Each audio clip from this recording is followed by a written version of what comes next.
Hi everyone, John Davenport here with another Let's Edit video. Today we're going to take a look at this night sky photo shot over the Blackstone River. You can see a little piece of the river trailing its way across. And we have a little bit of light pollution that we're going to have to deal with. I will show you how to get rid of this little bit. The light pollution you could probably deal with in Photoshop if you have access to it. Trying to get rid of it with the cloning tool in Lightroom is just not going to work. But we can get rid of these little bits here pretty easily. But let's first start with the settings that I used. I shot at ISO 800. It was 11 millimeters, f2.8 in 30 seconds. And that basically gets you a lot of stars in the sky. But the problem is you don't have the ability to retain these details in the foreground. So what I'm going to do is show you how to bring the foreground details back. But the first thing, let's just get rid of these little lights here. So what I'm going to do is I'm going to grab my clone tool and have a relatively small sized brush. And I'm just going to come in and click on them and then kind of overlap each one just a little bit. And because these brushes are so small and this is such a distant element in the photograph, we're not going to really have to worry too much about having it perfect unless someone's going to really zoom in on the photo. I'm actually going to get rid of this last one here. But unless someone's going to really zoom in on this photograph, they're not going to know that we did this. So we'll just close out of that and zoom out and see you can barely even tell I did anything at all. So now we're going to come in and we're going to fix the rest of this shot here. The first thing that I'm going to do is change the white balance. I don't really like the way that it was shot out of camera. I kind of like bringing some of these purples back in. And the auto white balance for me does a pretty good job with these night photos. If anyone else has any recommendations for white balance for nighttime shots, please let me know. But this is basically what I end up using for most of mine. Now I'm just going to click on the auto tone option, and what this will do is basically bring everything back. It tries to make the best guess for how to set all of these tone settings. Obviously with this really underexposed foreground, it's going to have to bring a lot of exposure and shadow detail back to make it work, and because we're working with everything in this auto exposure, everything meaning the entire photograph, the sky is going to be really lost. So what I'm going to do is work with what this auto tone gave me and try and bring the sky back. I'm going to add some contrast in, and I'm going to actually drop the exposure just a little bit. I think it went a little too strong on that.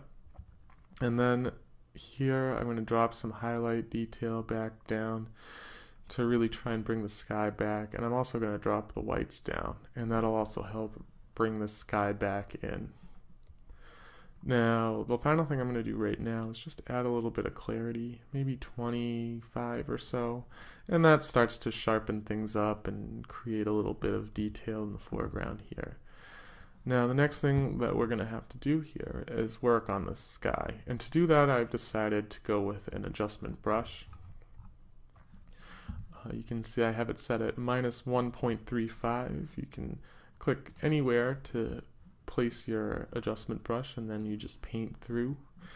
And I'm not going to be too concerned about dropping the exposure of these trees over here on the left hand side because they're already basically complete silhouettes, and dropping the exposure of something that's already pretty much a shadow isn't really going to change much of the photograph, at least in the grand scheme of things, and especially since they're not really focal points and they're kind of on the edge of the photograph, it might even make more sense to drop them down. So you can see just by bringing in this adjustment brush, our shadows are starting to come back and our sky is starting to turn black, and we're starting to get more stars. So that's really good. We can maybe drop it down just a hair more, down to -0.44, 1.44. Add a little bit of contrast, and remember, anything we do here is only affecting what we painted with this particular brush. The next thing I'm going to do is just add a little clarity, and that'll again start to sharpen up these stars a little. And again, you can even add some sharpness if you want to add even more sharpness to the stars. So that's looking pretty darn good now. All that's left, I think, for me anyway, would be to bring in some noise reduction. One of the problems with shooting at higher ISOs is you're going to introduce a lot of noise into your photographs. So I'm just going to, drag a few of these sliders up. And what this will do is just kind of smooth everything out and make it look a little nicer. And as I said, I live in a populated area, so this light pollution is just something that I've learned to deal with. It's not ideal by any means. And you could go in and maybe clean it up a little bit more in Photoshop.